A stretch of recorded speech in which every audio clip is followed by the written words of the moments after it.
할렐루야. 신년 감사 예배 나오신 우리 사랑하는 성도님들 환영하고 축하드리고요. 또 새로운 한 해, 새로운 하나님의 풍성한 복이 풍성히 임하시기를 주님의 이름으로 축복합니다.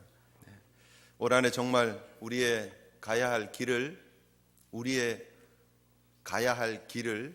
믿음으로 잘 달려가시고 하나님의 계시가 여러분 가운데 임하시고 하나님을 향한 영적인 귀와 눈이 또 마음이 열리시고 하나님과 늘 행복하게 동행하시는 귀한 의미 있는 한 걸음 한 걸음 되시기를 다시 한번 부탁드리고 또 축복합니다. 가야 할 길이 있습니다. 잘 가야 한다라는 것이 지금 이번 성회의 주제입니다. 송구 영신 예배부터 지금 3번 우리가 함께 말씀을 나눴는데요. 하나님께서 우리 각자에게 주신 사명의 길이 있다는 사실 우리가 기억을 꼭 하셔야 됩니다. 우리에게 주어진 이 삶은, 이 유한한 삶은 분명히 하나님의 목적을 가지고 하나님 영광 위에 쓰여져야 하는 의미 있는 삶이다 하는 사실 우리가 꼭 기억하셔야 합니다. 우리에게 허락되어진 삶이 되게 긴 것 같지만 영원에 비교하면 되게 짧습니다. 프랜시스 첸 목사님께서 그 영원과 우리의 시간을 비교하면서요 이렇게 설교를 하시더라고요. 그 긴 로프, 하얀 로프를 끝이 어딘지 잘 모르겠어요. 어디서 구했는지 긴 하얀 로프를 강대상으로 끌고 올라왔어요. 쭉 가지고 와가지고 맨 끝에 요만큼을 빨간색으로 이렇게 칠해놨더라고요. 빨간색. 그리고 그 뒤는 다 하얀색이에요. 하얀색 로프 끝이 어딘지 잘 모르겠어요. 근데 그 빨간색 부분이 이렇게 보이면서 이게 우리 인생이라는 거예요. 그 짧은 빨간색이 우리의 인생인데 우리는 그 짧은 이게 빨간색이라고 치죠. 이 짧은 빨간색의 로프의 앞쪽 부분에서 요 부분을 준비하면서 살다가 한 생을 마감한다는 거예요. 정말 열심히 살아야지 20대, 30대, 40대. 왜? 요 70대, 80대 잘 살기 위해서.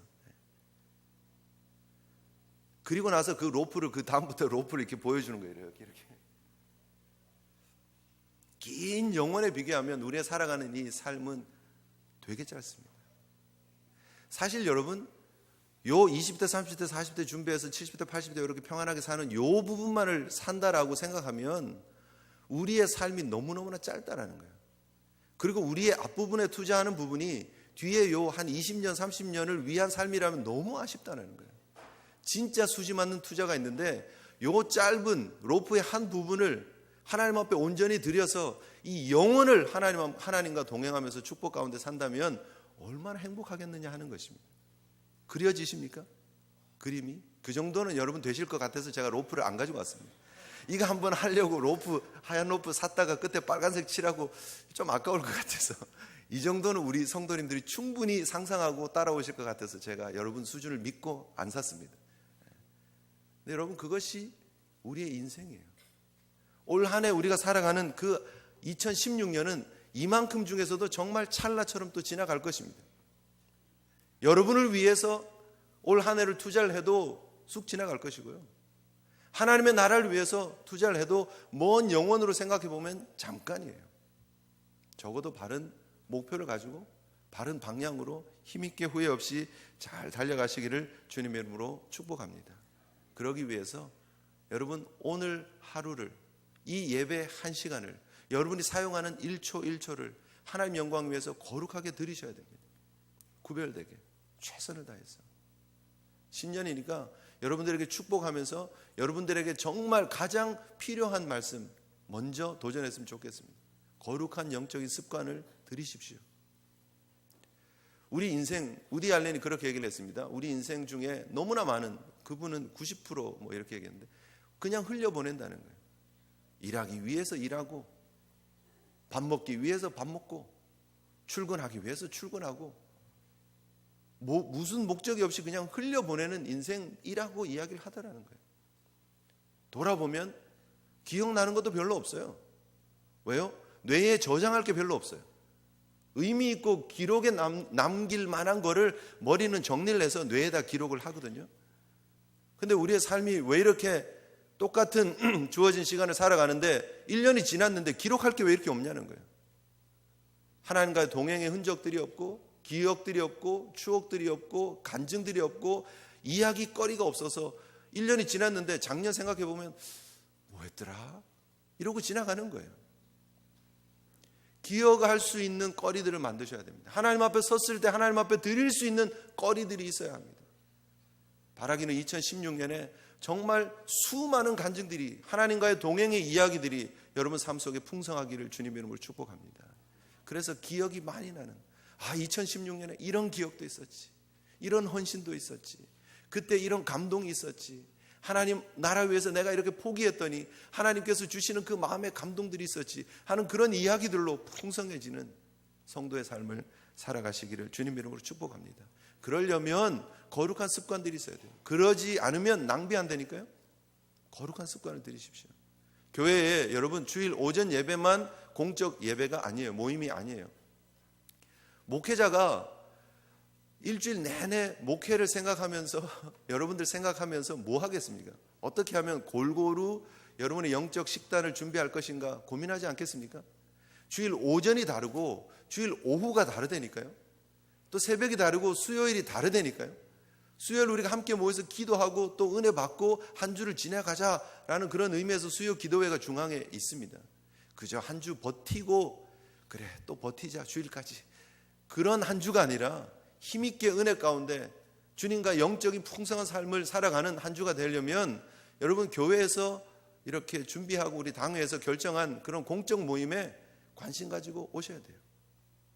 오셔야지 은혜도 받고 오셔야지 여러분 하나님과의 그런 관계가 더 풍성해지는 거 아닙니까? 외형적으로 그냥 목사님 오래니까 또 어쩔 수 없이 와야지, 그거는 중요하지 않습니다. 마음이 오셔야 됩니다. 그러나 돌려서 말하겠습니다. 그렇다고 해서 그 오는 형식이 중요하지 않느냐? 중요합니다. 오세요. 오시다 보면 의미가 더 또 생길 수 있어요. 공부하는 학생들 보면서 우리 부모님들 그렇게 얘기하죠. 아이들이 책상에서 공부 좀 하다가 이렇게 졸다가 딴짓하다가 야 그럴 거면 빨리 자, 일찍 자, 뭐 이렇게 얘기할지 모르지만 책상에 어쨌든 앉아있는 시간이 있어야 됩니다. 그렇죠? 뭐 이렇게 좀 책상 정리도 좀 요란하게 오래 하고 그래도 책상에 앉아있으면 잘했다고 칭찬해 주셔야 됩니다. 공부도 별로 안 하고 엎드려서 막 졸더라도 그래 그래도 애썼다 하고 칭찬해 줘야 됩니다. 그런 습관들이 반복되면 공부하는 시간들이 늘어날 수 있습니다. 질이 늘어날 수 있습니다. 우리 신앙생활도 마찬가지예요, 여러분. 내가 뭐 마음으로 주일 예배 한번 잘 드리는 게 중요하지. 그 외의 시간 여러분 너무 바빠서 형편이 안 돼서 못 오시면 이해합니다. 그런 시간이 되는데 교회 모임을 소홀히 하면 여러분 절대 여러분 신앙이 발전할 수 없습니다. 거룩한 영적인 습관을 들이시고 새로운 한 해 정말 교회에서 하는 모든 모임에 더 관심 가지고 적극적으로 참여하시기를 주님의 이름으로 축복합니다. 부담이 아니고요. 여러분 힘들게 하려고 하는 게 아니에요. 제가 여러분 정말 행복하기를 원하는 목회자입니다. 저만큼 그럴까? 저는 여러분 부담 주는 거 정말 싫고요. 여러분들이 정말 웃고 행복하게 신앙생활 했으면 정말 좋겠다고 생각하는 목회자예요. 그런데 여러분들이 행복할 수 있는 길이 이 길이기 때문에 신년 첫 시간에 또 말씀드리는 거예요. 공적인 모임에 열심을 내십시오. 최선을 다하십시오. 옛날에 열심히 하시던 분들도 한 분, 두 분 슬슬 빠졌어요.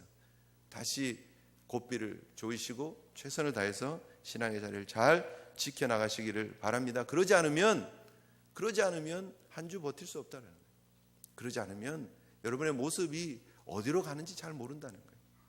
시간이 너무 많이 가서 바로 우리 본문을 우리 잠깐 보겠습니다. 여러분 지금까지 우리가 사무엘의 그런 기록들을 우리가 함께 보았고 사무엘상에서 나타나는 이스라엘의 영적인 아픔의 모습들을 보았습니다. 어제 우리가 말씀을 통해서 블레셋과의 전쟁에서 2차에 걸쳐서 1차 4천 명이 죽고 2차 3만 명이 죽는, 그래서 3만 4천 명이 죽고 전쟁에서 블레셋과의 전쟁에서 패하는 이스라엘의 모습을 보았습니다. 더 안타까운 것은 하나님의 궤를 뺏겼습니다. 언약궤가 뺏겼습니다. 블레셋 사람들이 전쟁에 이기고 그 하나님의 궤를 가져다가 기분이 좋아가지고 다곤의 신전, 아스도스에 있는 다곤의 신전에다가, 다곤은 바알의 아버지라고 그렇게 생각하는 그런 위대한 신입니다. 그들에게서는 진짜 짱신입니다. 짱신. 그런데 그 다곤의 신전에다가 언약궤를 갖다 놨는데 그 다음날 보니까 이 다곤의 이 신상이 얼굴을 땅에다 대고 쓰러져 있는 거예요. 이게 무슨 일인가 하고 다시 세워놓습니다. 그 다음날 가보니까 이것이 쓰러지어서 얼굴이 땅을 대고 있는 것뿐 아니라 목이 잘리고 팔이 잘렸어요. 몸뚱이만 남아있는 다곤의 모습을 봅니다. 그것뿐 아니라 하나님께서 그 아스돗에 재앙을 내리십니다.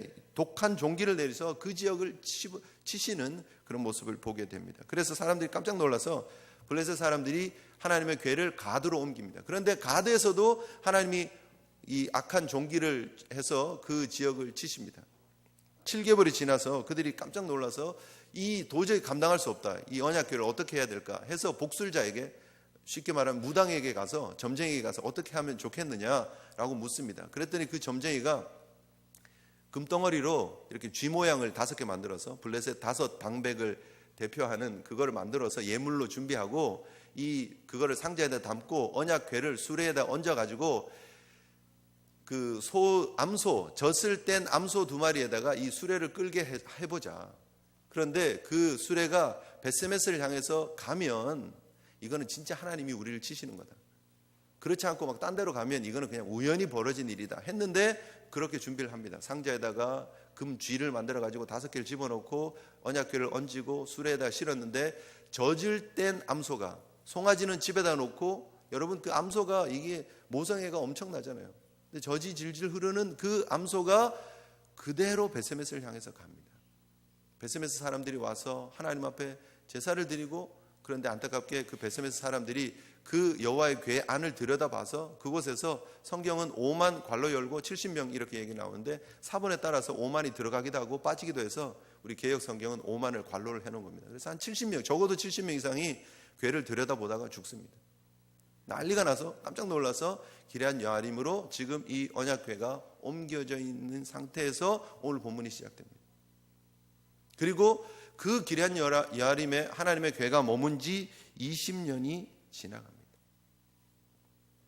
그때에 계속해서 블레셋의 그 힘에 눌려있던 이스라엘의 회복을 바라보며 사무엘이 일어섭니다. 그리고 사실은 10대의 기록이 있고 난 이후에 사무엘의 기록이 없다가 지금 이제 30대의 선지자로 이스라엘 전역을 돌아다니면서 하나님의 말씀을 전하는 사무엘이 드디어 사역을 시작을 합니다. 하나님께로 돌아오기를 원하느냐? 미스바로 모이라고. 그리고 그곳에서 우리가 물을 길어서 붓고, 이게 어떤 의미인지 사실 정확하게 모릅니다. 그런데 이 마음을 쏟아내는 회개를 상징하는 물을 갖다 붓는 행위다, 이렇게 많이들 해석을 하고요. 그리고 물을 부으면 다시 쓸어 담아서 옮길 수가, 이게 그릇에 다시 담을 수가 없잖아요. 한번 쏟아진 물은. 그만큼 돌이킬 수 없는 회개, 하나님 앞에 온전한 회개를 드려야 한다라는 그림을 보여주고 있습니다. 물을 붓고, 그리고 금식을 하고 하나님 앞에 번제를 드리고 우리가 하나님 앞에 회개하자라는 미스바 대성회를 촉구를 합니다. 그런데 그랬더니 블레셋 사람들이 그것을 알고 이스라엘을 공격을 하려고 합니다. 그때 하나님께서 직접 개입하셔서 하나님께서 우레를 발하시고 블레셋을 직접 치셔서 이기게 하시고 이스라엘이 그들을 추격해서 온전한 승리를 이루고 그리고 잃어버렸던 땅을 회복했다라고 하는 이야기가 오늘 본문의 이야기입니다. 여러분, 너무너무나 감동적인 이야기입니다. 그리고 우리가 미스바의 대성회, 미스바의 그런 성회, 회복의 이야기들에 대해서 우리가 너무너무나 감동합니다. 그런데 오늘 이 아침에 우리가 분명히 알아야 될 것은, 제가 여러분들에게 꼭 전하고 싶은 것은 미스바로 가는 것이 다가 아니다. 여러분, 우리가 잘 기억해야 됩니다. 신앙생활 하면서 우리가 착각하는 게 뭐냐 하면 우리가 미스바로 가면 문제가 해결될 것이라고 생각합니다. 물을 쏟아 부으면 끝날 거라고 생각합니다. 금식을 하면 끝날 거라고 생각합니다. 어린 양을 잡아다가 번제를 드리면 될 것이라고 생각합니다. 물론 그런 방법들 하나하나가 중요합니다. 그리고 그것이 의미를 분명히 부여하고 있습니다. 그런데 그것은 무엇이 전제가 될 때냐 하는 거예요. 우선 해야 될 것이 있고 그 다음 방법들이 있다는 거예요. 우선 해야 될 것과 이 방법들이 함께 갈 때 하나님의 역사가 나타나는 줄 믿으시기를 바랍니다. 미스바라고 하는 지역에 현혹되면 안 됩니다. 사무엘이라고 하는 선지자에게 현혹되면 안 됩니다. 물을 깃는 행위에 현혹되면 안 됩니다. 금식하는 일에 현혹되면 안 됩니다. 정말 중요한 것은 오늘 본문에 사무엘이 무엇을 얘기를 하느냐 하면 이스라엘 족속들에게 너희가 전심으로 여호와께 오려거든이에요. 너희가 전심으로 여호와께 돌아오려면 그 마음이 있으면 이에요. 너희 마음을 여호와께 향하고 그만 섬겨라. 그것이 키워드입니다. 미스바로 안 와도 돼요. 그 예배의 형식이 제사장으로서 사무엘이 지금 해나가고 있는, 사사로서 행하고 있는 그 행식이 조금 다를 수도 있어요. 그런데 사무엘이 지금 요구하고 있는 것이 무엇이냐면 너희들의 마음이 어디를 향하고 있느냐예요. 어디를 향하고 있느냐. 너무너무 감사한 것은 지금 이 상황을 만들어주고 계시는 분이 있다라는 거예요. 이 모든 상황이 벌어진 이유가 무엇입니까? 블레셋에게 전쟁을 지고 4천 명이 죽고 3만 명이 죽고 여호와의 궤를 빼앗기고 했던 이유가 무엇입니까? 이스라엘의 범죄함입니다. 그런데 그 가운데 하나님이 여전히 하나님의 신실하심을 보여주십니다. 사사시대에서 왕정시대로 넘어가는 그 가교 역할을 하는 분이 사무엘 선지자입니다.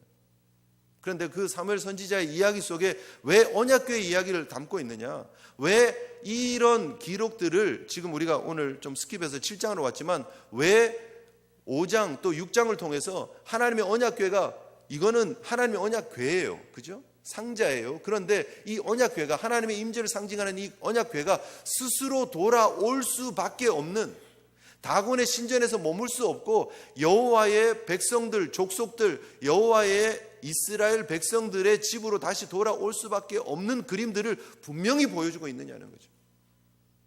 이것은 이스라엘 백성들 사이에 거하기 원하시는 하나님의 뜻을 보여주는 거예요. 이것은 하나님만이 만군의 여호와시라는 것을 드러내시는 하나님 스스로 행하시는 일들이라는 거예요. 그러면서 너희를 정말 통치하고 다스리시는 분은 하나님밖에 없다라는 것을 하나님 스스로 드러내시고 보여주시는 사건이라는 거죠. 그래서 너무너무나 이 사건이 중요한 사건입니다. 우리가 기억해야 될 사건입니다. 여러분, 하나님의 개입이 보이십니까? 뜬금없이 여러분 오늘 본문에 딱 들어오면 7장에 그들이 기럇 여아림으로 언약궤가 가고 그리고 나서 20년이 지났는데 갑자기 그들의 마음속에 여호와를 사모하는 마음이 생겼습니다. 2절에 보면 그렇게 얘기를 하고 있습니다. 여호와를 찾아요. 사모했다라는 말은 그들이 애곡하고 슬퍼했다라는 그런 표현이거든요. 그들이 애곡하고 슬퍼하기 시작했어요. 그리고 자신들의 형편을 하나님 앞에 올렸어요. 원래 그랬던 백성들이 아니거든요. 그런데 그들이 하나님 앞에 회개하고 하나님 앞에 슬피 울면서 애곡했어요. 왜 이런 일들이 벌어지느냐는 거죠. 이것이 바로 하나님의 은혜입니다. 여러분, 무엇으로 설명하겠습니까? 이들이 갑자기 지금 하루 이틀이 아니에요. 블레셋의 그런 그 군사적인 힘 앞에 눌려서 살아가던 이스라엘의 하루 이틀의 삶이 아닌데 그들의 마음속에 여호와를 사모하기 시작해요. 이것이 하나님의 은혜라는 거예요. 하나님의 은혜. 지나온 20년을 돌아보면 사실은 순간순간 하나님의 은혜가 임하지 않은 시간이 없었습니다. 블레셋이 여러분 4천 명을 죽여버리고 3만 명을 죽여버리고 전쟁에서 이겼습니다. 그리고 여호와의 궤를 빼앗아 왔어요. 그때 당시 고대 근동은 전쟁이 신과 신과의 전쟁이에요. 블레셋 신이 여호와라고 하는 그 신을 이긴 거예요. 그래서 그 신을 지금 포로로 잡아온 거예요. 다곤 신전에 지금 넣어놓고 포로로 잡아온 상태예요. 이제 이쪽은 지킬 신이 없어요. 이스라엘은. 당연히 블레셋이 어떻게 하겠습니까? 당연히 식민지로 삼고 철저하게 착취해 나가겠죠. 그런데 여러분, 그 20년 동안 그런 기록들이 사실은 없어요. 그냥 그렇게 그 정체된 상태로 20년이 지나가요. 왜 그랬느냐 하는 거죠. 블레셋이 그들이 포로로 여호와를 잡아온 줄 알았는데 알고 보니까 아니었던 거예요. 깜짝 놀랐던 거죠. 와서 보니까 다곤이 목이 잘리고 팔이 잘리고 이게 아닌데, 그리고 점쟁이한테 가서 물어보니까 이게 하나님이 치신 게 맞다라는 거예요. 그래서 그들이 7개월 만에 언약궤를 포기하잖아요. 그리고 나서 20년 동안 그 하나님이 두려워서 감히 다시 침략을 못하는 거예요. 그 20년을 지켜주신 것이 누구냐? 하나님이라는 거예요. 여러분, 우리가 하나님 앞에 넘어지고 부족한 모습을 보이는 경우들이 많이 있습니다. 그런데도 불구하고 하나님께서 우리의 삶을 지금까지 지켜주시고 인도하셨음을 기억하셔야 됩니다. 우리가 잘해서 우리가 괜찮아서 여기까지 온 게 아니에요. 하는 거 보면 부족하기 그지없습니다. 하나님 마음을 아프게 할 때가 또 얼마나 많습니까? 그럼에도 불구하고 하나님이 그 블레셋을 20년 동안 하나님 스스로를 드러내셔서 블레셋 사람들이 겁나게 하셔서 우리가 괜히 건드렸다가 또 악한 종기가 나서 우리가 싹 쓸림을 당하면 안 되니까 건들지 말자 20년이에요. 하나님의 은혜 아닙니까, 여러분? 전적인 하나님의 은혜예요. 여기까지 우리가 온 것이 전적인 하나님의 은혜라는 사실 여러분 깨달으셔야 됩니다. 그리고 그 마음 속에 하나님을 사모하는 마음을 주시는 것이 하나님이라는 거예요. 우리 기독교가 기독교 되는 이유가 무엇이냐? 이거예요. 자격 없는 우리를 하나님이 20년 동안 지켜주시고 우리의 마음 속에 하나님을 찾으려고 하는 마음들을 허락해 주시는 것. 그래서 우리가 하나님을 찾고 있는 거예요. 여러분, 우리 속에 무슨 선한 구석들이 있어서 우리가 신년 첫 주일을 하나님 앞에 드리고 신년 성회를 하나님 앞에 드리고 하나님 앞에 결단하고 믿음으로 가느냐? 그러지 않아요.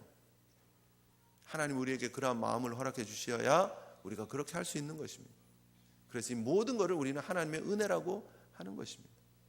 제가 말씀을 준비하고 또 시간 말씀을 전하지만 그 말씀이 들어오고 마음에 도전이 되고 그 말씀을 붙잡고 살아가는 사람은 하나님께 은혜 받은 하나님의 사람들이에요. 바라기는 이곳에 함께 예배드리는 우리 모든 성도들이 그 은혜를 받아 누리는 하나님의 은혜 울타리 속에 들어와서 그 은혜 가운데 걸어가는 성도들 되시기를 주님의 이름으로 축복합니다. 올 한 해는 은혜밖에 없어요. 하나님, 나의 마음속에 하나님의 은혜를 사모하는 마음을 주시옵소서. 하나님께로 돌아와 엎드릴 수 있는 마음을 허락하여 주시옵소서. 하나님, 우리의 마음이 전심으로 하나님께 돌아가게 해 주시옵소서. 그런 마음의 동기를 불어넣어 주신 하나님, 그리고 나서 미스바의 대성회가 시작되는 거예요. 여러분, 이게 부흥의 원리를 잘 기억하셔야 돼요.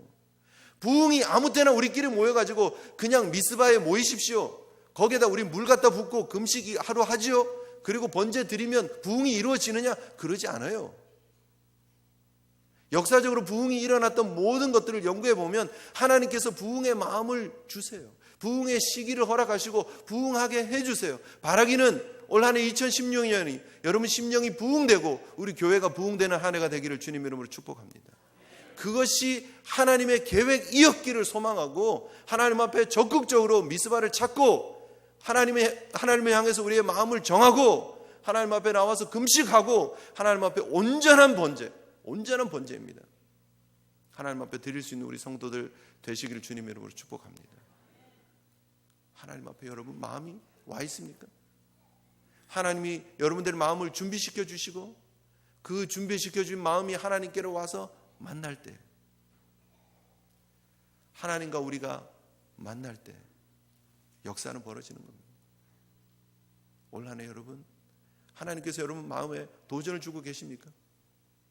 신년 여러 말씀들을 통해서 여러분에게 도전이 주어지고 있습니까? 흘려넘기지 마시고 그 도전이 주어졌을 때, 사무엘을 통해서 하나님이 계시하실 때, 강력하게 계시하실 때, 그 말씀에 하나님의 백성들이 반응할 때에 미스바의 대회복 운동이 벌어졌다라는 거예요. 하나님께 여러분 마음을 고정하십시오. 하나님을 향하십시오. 너희 마음을 여호와께로 향하여 그만 섬겨라. 그러면 블레셋의 손에서 벗어나게 해주겠다는 거예요. 블레셋에서 벗어나는 것이 목적이 되면 안 돼요. 사실은 엄밀히 말하면 하나님만 섬기겠다는 것이 목적이 되면 돼요. 그러면 그 나머지 것은 하나님이 다 해주시는 거예요. 오히려 블레셋에 눌려있고 그것 때문에 하나님을 더 찾는다면 오히려 블레셋에 눌려있는 그 상황이 더 영적으로 유익할지 몰라요. 사실은 우리의 삶의 모든 문제가 다 해결되어지면 우리가 더 행복할 것 같습니까? 더 신앙생활 잘할 것 같습니까? 그렇지 않을 가능성이 많아요. 사실 문제들이 있고 어려움들이 있고 눈앞에 블레셋이 있어서 하나님께 울부짖고 기도하는지 몰라요. 우리의 삶의 아픔이 우리 하나님의 은혜의 수단이 될 수 있다는 사실 여러분 기억하시고 그분만 찾으실 수 있는, 여러분 요엘서 2장 12절 13절의 말씀처럼 여호와의 말씀에 너희는 이제라도 금식하고 울며 애통하고 마음을 다하여 내게로 돌아오라 하셨나니 너희는 옷을 찢지 말고 마음을 찢고 너희 하나님 여호와께로 돌아올지어다. 그는 은혜로우시며 자비로우시며 노하기를 더디하시며 인애가 크시사 뜻을 돌이켜 재앙을 내리지 아니하시나니. 여러분, 마음을 찢으십시오. 옷을 찢지 말고 하나님께로, 여호와 하나님께로 여러분의 마음을 고정하십시오. 그러면 그곳이 미스바가 아니라 다른 곳이 될지라도 그곳에서 하나님의 은혜의 회복을 맛보게 될 줄 믿습니다. 사무엘이 외치고 있는 정답은 다 모여라, 우리가 군대를 조직하자 아니었습니다. 우리가 언제까지 블레셋에 눌려 있을 것이냐, 우리가 군대를 모으고 다시 전열을 가다듬고 한번 최선을 다해보자, 그러지 않았습니다. 군량미를 비축하자, 그러지 않았습니다. 무기를 개발하자, 그러지 않았습니다. 우리의 마음을 여호와께로 향하자예요. 우상을 내어버리자는 거예요. 바알과 아스타롯을 제거해 버리자는 거예요. 바알이 그 고대 근동에 그곳을 장악하고 있는 풍요의 신입니다. 남신입니다. 아스타롯은 여신입니다. 바알이 무엇을 상징하고 있느냐? 풍요를 상징하고 있어요. 농사를 관장하는 그런 신. 여러분, 그 바알이 결국은 무엇을 얘기를 합니까? 물질과 돈을 얘기를 합니다. 아스타롯은 누구입니까? 아스타롯은 나중에 아수르의 여신 이슈타트가 됩니다. 이슈타트. 그리고 나중에 헬라 시대에 아프로디테가 되고, 그리고 로마 시대에 비너스가 됩니다. 아스타롯이 무엇입니까? 미를 상징하는 거예요. 미, 아름다움. 현대인들이 지금 정신이 쏙 빠져서 뺏겨 있는 두 가지가 뭐냐? 돈, 아름다움 아닙니까? 좀 능력 있었으면 좋겠다, 아니면 예뻤으면 좋겠다. 둘의 싹 마음이 우리가 빼앗겨 있는 거 아닙니까? 오늘 사무엘이 무엇을 얘기를 하고 있습니까? 바알과 아스타롯을 제하여 버리고 여호와 하나님을 향해서 마음을 고정하라는 거예요. 그분을 향해서 돌이키라는 거예요. 여러분, 우리의 마음속에 이쪽에 바알이 있고 이쪽에 아스타롯이 있지 않습니까? 여자분들은 아스타롯이 조금 더 클 수도 있고 남자분들은 바알이 더 클 수도 있고, 어쨌든 이 물질과 미, 아름다움이라고 하는 것이 우리가 추구해야 될 바가 아니라는 거예요. 우리의 마음은 여호와를 향해야 합니다. 새로운 한 해 2016년 하나님을 향하는 분명한 메시지 붙잡고 믿음으로 걸어가시기를 소원합니다. 결론으로 제가 한 6분 정도 여러분을 지겹게 하겠습니다. 한 6분. 제가 이렇게 타이머를 재봤어요. 한 6분 18초 정도 걸리더라고요. 빨리 읽으니까. 정토회라고 하는 불교회 그런 웹사이트가 있습니다. 거기에 스님의 하루라고 하는 글이, 그런 코너 중에 실린 글입니다. 법륜 스님 증문즉답하는 코너인데요. 처음부터 끝까지 그 상황이 다 녹취되어서 기록이 되어져 있더라고요. 일산 정발산 성당에서 일산 시민들을 위한 증문즉설입니다. 즉, 그 자리에서 물어보고 그 자리에서 대답하는. 자, 6분 18초 제가 얘기했는데,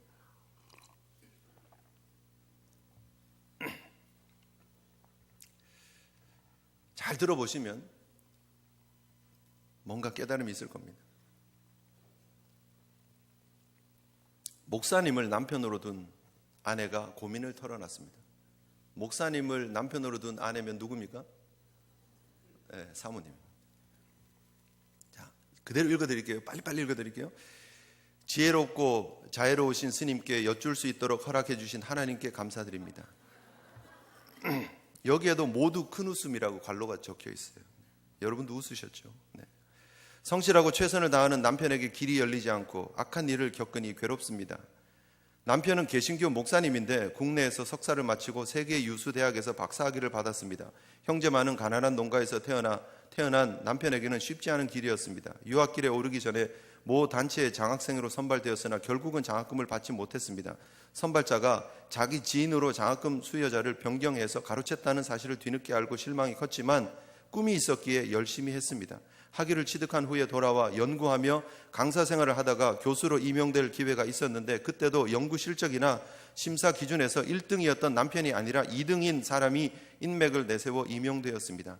많이 울고 절망했지만 하나님의 뜻이 다른 곳에 있으리라 믿고 견뎠습니다. 그러다가 어떤 교회에 초빙이 되어 목회를 하게 되었는데 제 남편 전에 여러 명의 목사님을 핍박해서 내쫓은 전력이 있는 교회였습니다. 교회 역사가 그렇다 보니 성도님들이 다 떠나버리고 시골의 집성촌처럼 한 일가를 중심으로 하는 소수만 남아있었고 개중 대부분이 장로님과 권사님들이었습니다. 남편은 6년 동안 새벽부터 밤늦까지 최선을 다하면서 사랑으로 성도들을 보살피고 교회 재건에 힘썼습니다. 그런데 장로들이 5년째 되던 해부터 1년 동안 핍박과 조롱과 멸시와 인격 모독을 비롯한 온갖 악랄한 방법으로 괴롭혀 결국 남편은 올해 3월에 사임했습니다. 용서하자 마음 먹다가도 장로며 교회가 어찌 이리 악할 수 있나 싶어 참담하고 억울합니다. 질문자 울먹임. 이런 나날이 2년 정도 계속되다 보니 마음도 몸도 많이 상했습니다. 제가 어떻게 기도해야 남편의 길이 열릴까요? 어떻게 해야 늘 최선을 다하지만 빼앗기기만 하는 남편한테 하나님께서 교회를 교회되게 하고 성도를 성도되게 하는 지도자로서의 길을 열어주실까요? 더불어 여쭈고 싶은 한 가지는 가족과의 관계입니다. 시어머니는 삶이 힘들다 보니 제게 악담을 퍼붓거나 화풀이를 많이 하셨습니다. 그동안은 이해하고 살았는데 우리 부부가 이렇게 어려운 일을 겪고 나니 부모 형제가 다 소용없다는 생각이 들어 서운합니다. 너무 힘들어서 부끄럽게도 가끔은 살고 싶지 않다는 생각마저 듭니다. 그리스도의 제자로서 그런 생각을 하면 안 되지만 제가 너무 가치 없는 존재로 느껴집니다. 제가 어떻게 해야 할까요? 법륜 스님의 답입니다. 이분을 위해 격려의 박수를 한번 부탁드립니다 해서 모든 분들이 박수를 쳤어요. 그 다음, 이건 어떤 인생의 길을 선택하느냐의 문제입니다. 그리스도의 길을 따를 것인지 세상의 길을 따를 것인지를 먼저 선택하셔야 해요. 관점이 이리 갔다 저리 갔다 하기 때문에 지금 혼란스럽지 않나 싶거든요. 그리스도의 길을 따른다는 관점에서 보면 지금 아무 문제가 없어요. 그런데 세상의 길을 따른다는 관점에서 보면 굉장한 고난을 겪고 있지요. 내가 어느 쪽을 선택하느냐라는 문제인데 질문자는 지금 세상의 길이라는 관점을 갖고 바라보고 있습니다. 그러니 세상 일이 뜻대로 안 되고 많은 어려움과 고통을 겪느라 원망도 생깁니다.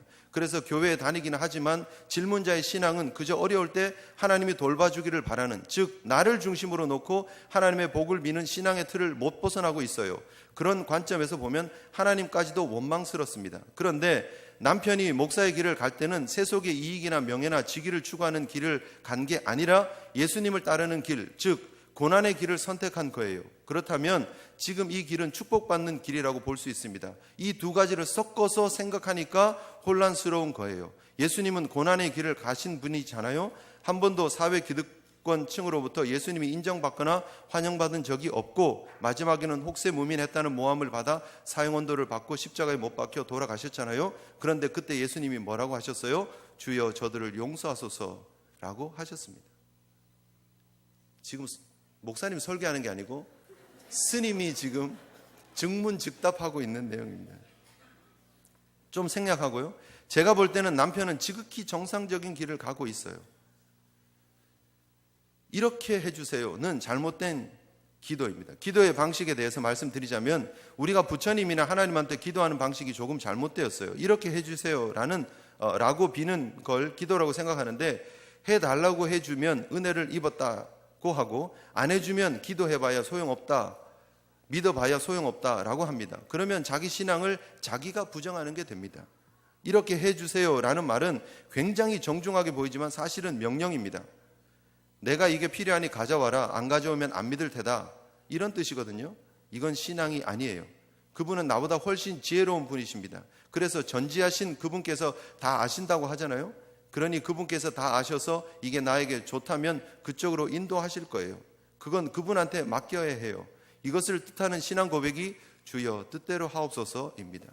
항상 어떤 어려움이 생겨도 주님 뜻대로 하옵소서, 이렇게 기도해야 합니다.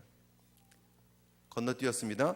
그런데 지금 질문자는 관점을 잘못 잡아서 세속의 관점에서 보다 보니까 힘이 들어요. 물론 사연을 들으면 절절히 이해가 됩니다. 참으로 어려운 고비를 건너고 계십니다. 그런데 이쪽 관점에서 보면 그것은 그리스도인의 길을 아주 순조로이 잘 따라가고 있는 거예요. 몇 년이나 일한 사람을 쫓아냈다고 하지만 그것도 십자가에 못 박은 건 아니잖아요. 그렇죠? 십자가에 못 박아도 저들을 용서하소서라고 하는데 교회에서 쫓아내는 것쯤이야 어때요? 게다가 별로 좋지도 않은 교회라면서요. 좋지 않다고 해서 내가 나와버리면 사랑이 아니라 분별이에요. 그런데 자기들이 싫다고 가라고 했으니까 내 잘못은 없어요. 그냥 목사님으로 보세요. 이 정도면 아주 훌륭한 목사님이잖아요. 저는 그런 목사님을 눈 씻고 찾아보려 해도 없던데요. 그러니 좋은 목사님을 존경하는 자세로 뒷바라지 해주세요. 고난을 묵묵히 감내함으로 해서 영성이 더 성숙하는 쪽으로 가도록 도와드리세요. 그렇게 관점이 바꾸셔서 이미 하나님의 은총을 듬뿍 받고 있다고 생각하시는 게 좋습니다. 아멘이십니까?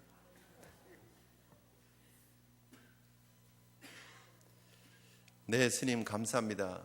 그 사모님의 반응이고 청중들은 박수를 치고 그 사모님은 마침내 웃음을 터뜨렸다 입니다. 이 글의 제목이 뭔지 아십니까? 스님이 목사 부인에게 예수의 길을 말하다 입니다.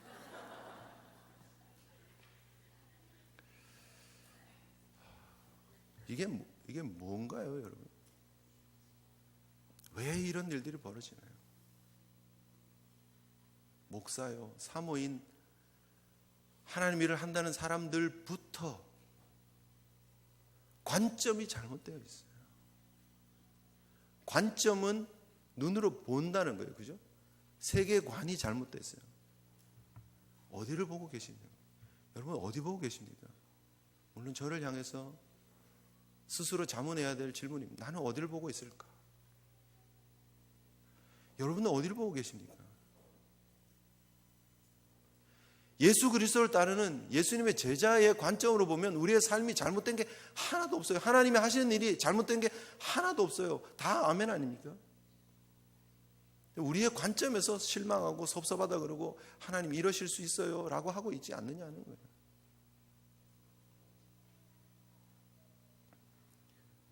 너희가 전심으로 여호와께 돌아오려거든. 여러분 돌아오시기 원하십니까? 이방신과 아스타롯을 제하시고 여러분 마음이 오직 하나님께 고정되시기를 주님의 이름으로 축복합니다. 더 길게 얘기하지 않겠습니다. 성령님이 여러분들에게 주시는 도전들이 있다면 잘 새기시고 새로운 믿음의 길 2016년 걸어가시기를 주님의 이름으로 축복합니다.